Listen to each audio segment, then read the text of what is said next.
why do we refuse the call to action, and why do we end up stuck in status quo, right?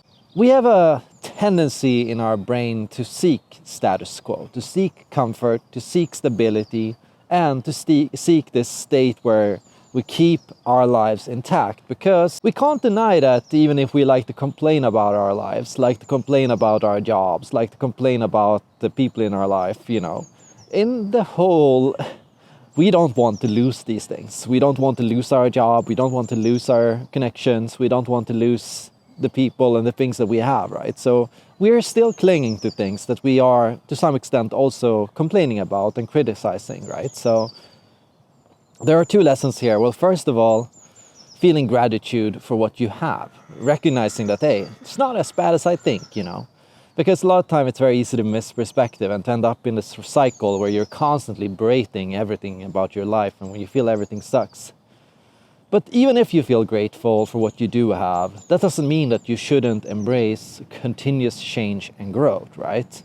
And so the question of this video is, how do you learn to recognize when you are getting the call to action? Because not everyone is even able to recognize and consciously see that they are being offered a new path forward, right? So imagine you're walking through the woods and you got this normal path that you constantly keep going on, right? You've got this general idea and this general preconception. And often, the better our lives are, the stronger and the more rooted and the more set we are in this path. We just want to keep going in this path, even if it means we're walking in circles, right? We just keep going this because we know this path works, we know it's going to lead us where we need to, and we know that it's going to, we know where it's going to take us. And that's the question, right? So how set and how important is it for you to know where you are going in life, right? Because in order to accept the call to the unknown, in order to even be able to fathom that it exists, you have to let go of this desire to know where you are going, right? Because if you start curving off this path in the forest, if you start taking a new route, the question is, where are you going to end up, right? You've got no idea because you've never walked that path before. And that's what growth is like. It is surrender. It is surrendering to knowing that you don't know and you won't know for sure where you're going to end up, because you've never walked this path before. And so how do you even recognize the call to action? Well, it has a few set signs. So these are some signs you can use to recognize that something is a call to action. Sign number one, the call to action is going to lead you to a new route, a new uncharted place. So if you've never been there before, it's more likely that it's going to be a call to action for you, right? Because it's going to take you to somewhere where it's just going to help you drive the development of your consciousness, expanding your awareness, and broadening your horizons. So it can't lead you in a familiar path. If it leads you in a familiar path towards something you already know, it's not the call to action, it's the call to status quo, right? So that's important to recognize.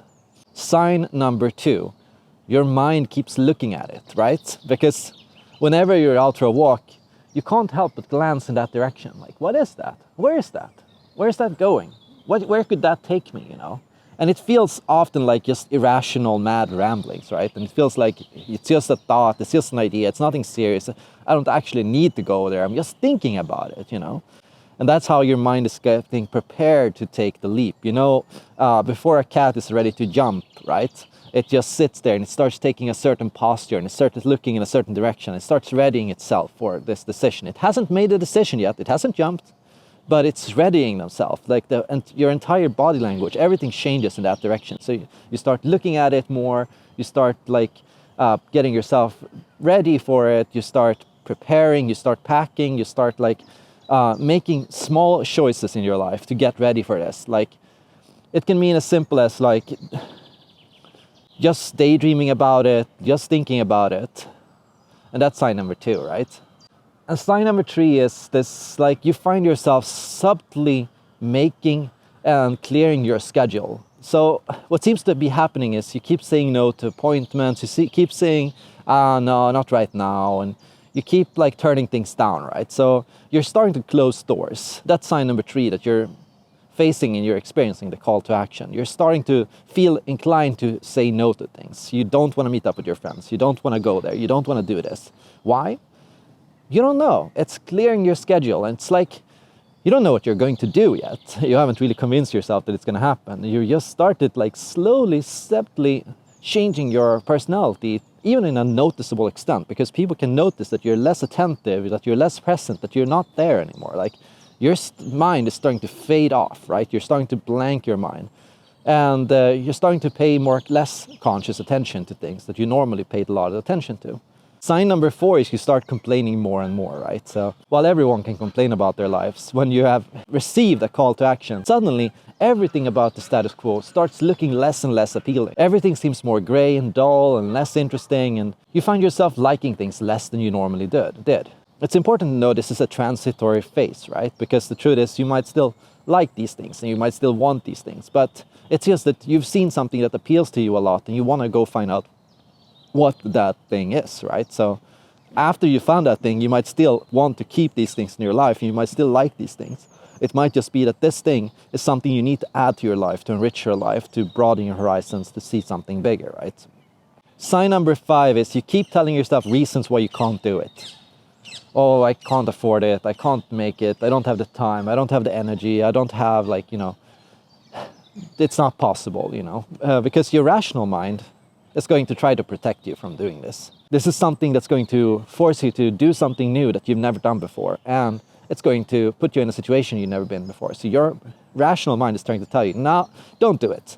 It's not going to work out. It's not going to be for the best. It's going to be difficult. It's not going to work out, And so that's the final sign. If you find yourself rationalizing something constantly, telling yourself, no, it's not possible, that means that thing that you're telling yourself is not possible has to somehow become possible, because we have to continuously grow. We have to continuously change. We can't ever stop growing and changing, because a mind that is not growing, that is not changing, is dying. Gradually phasing out of things that you normally cared a lot about and loved and enjoyed. And you're going to see yourself falling into what we call autopilot, right? So suddenly everything becomes a habitual choice. Suddenly you start paying less attention to things, you put in less energy to things, you start making less of an effort to engage with things, you start being more negative about things, you start feeling less grateful about things. The question is, when are you ready to give in? At what point is enough and is it time to take a risk? At least that's how I see it. What is your call to action? What is it you're supposed to be doing? What is it that you care about and need? Let me know in the comments down below. Thank you so much for watching and see you all in the next video.